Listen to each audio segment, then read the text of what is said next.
Hi, my name is Dr. Sanjay Sharma, and I'm an ophthalmologist, also known as an IMD, who diagnoses and treats eye problems. I'm also a professor of ophthalmology and epidemiology at Queen's University. Many people are not sure what an ophthalmologist is, so I wanted to walk you through the training and specialization needed to become one.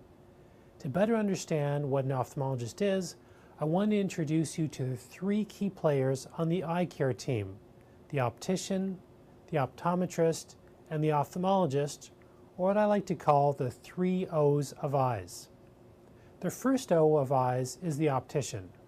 The main responsibility of an optician is to make glasses, and they often own or work in stores that sell eyeglasses. You usually go to them with a prescription for glasses, and they will show you different frames and different types of lenses, and will be able to help you make good choices for a pair of glasses or contact lenses. Opticians are not involved in diagnosing or treating eye conditions. The second O of eyes is the optometrist. Visiting your optometrist is often the first step if you have blurred vision or you think there is something wrong with your eyes. Optometrists are often in the front line of eye care in the medical system. An optometrist looks at the overall health of your eye and can give prescriptions for eyeglasses to sharpen your vision.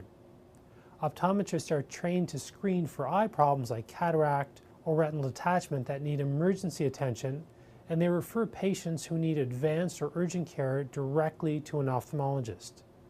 An optometrist typically does an undergraduate degree and then goes to a school of optometry for 4 years. There are about 4,000 to 5,000 optometrists in Canada.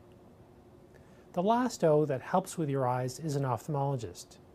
Usually a patient is seen by an ophthalmologist when they are referred by their family doctor or optometrist for evaluation of a complicated or advanced eye problem, or for medical or surgical treatment of an eye disease.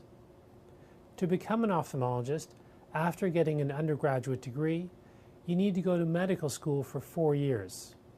In medical school, you do everything like deliver babies, do shifts in the ER, and run codes to resuscitate patients whose hearts have stopped beating. Usually towards your second or third year of medical school, you decide in which area you would like to specialize. If you decide to pursue ophthalmology, you are competing for one of only 30 spots in the country, and you must commit to a 5-year residency program. Because ophthalmologists go to medical school before their residency, they are known as IMDs. Having a medical degree helps an ophthalmologist because many eye conditions like diabetic retinopathy, angioid streaks, and thyroid-related eye disease are linked to problems that affect the whole body. Additionally, we use medications like steroids and anti-VEGF treatments that can affect the rest of the body. While in your residency to become an IMD, you are an apprentice of sorts. You train with some of the best ophthalmologists in the country and learn how to diagnose common eye conditions like cataract, glaucoma, and macular degeneration. But because you are exposed to over 5,000 patients per year, you also learn how to diagnose and treat very rare conditions like childhood eye cancers, parasitic infections, and conditions like temporal arteritis, which if missed, can lead to death. During your residency, you also learn how to treat eye conditions and decide which treatments are best under what conditions.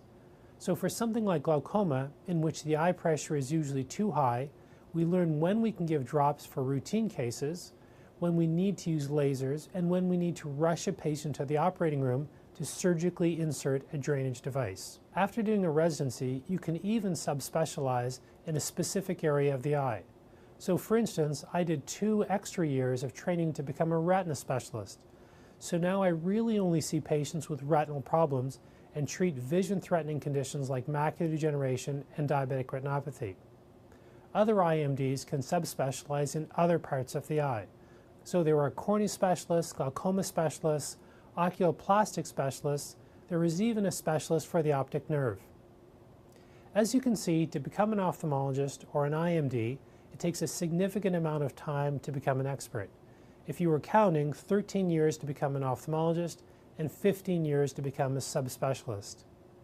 So the next time you have an eye problem and start to access the healthcare system, think about the 3 O's of eyes and how opticians, Optometrists and ophthalmologists, or IMDs, work together in a system that ensures that you get the best care for your eyes.